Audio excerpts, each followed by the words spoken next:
Imam Ali after the death of the Prophet.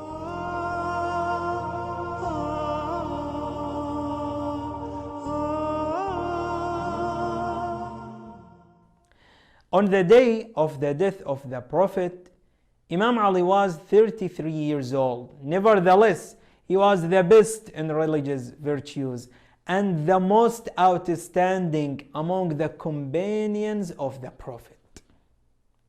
He was pushed aside from the caliphate on the claim that he was too young and that he had many enemies among the people because of the blood of the polytheists he had spilled in the wars fought alongside the Prophet. Therefore, Imam Ali was almost completely cut off from public affairs. Imam Ali retreated to his house where he began to train competent individuals in the divine sciences, and in this way he spent the 25 years of the caliphate of the first three caliphs who succeeded the Prophet. When the third caliph was killed, people gave their allegiance to him and he was chosen as a caliph.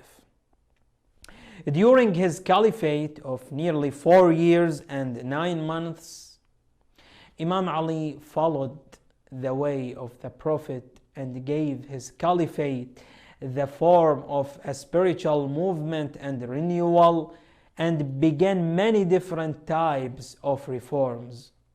Naturally, these reforms were against the interests of certain parties that looked for their own benefit. His Eminence had spoken of some factors that are undesirable, but some people rely on them in order to achieve their aims.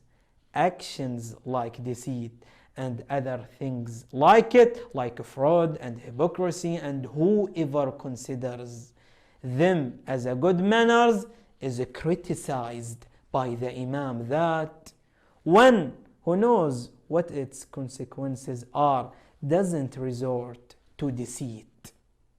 But we live in such a time that most people consider deceit as something good, and the ignorant people of this time consider it as good manners.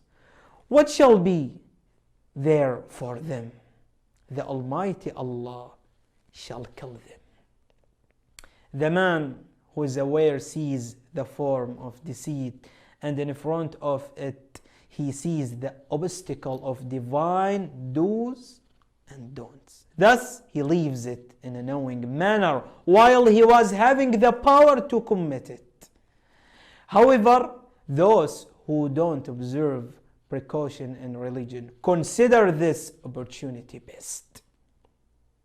Imam based his policies on these ethics, policies which in the world of Islam were illuminated and caused immortality of His Eminence and the pride of humanity for His Eminence in all generation and time periods.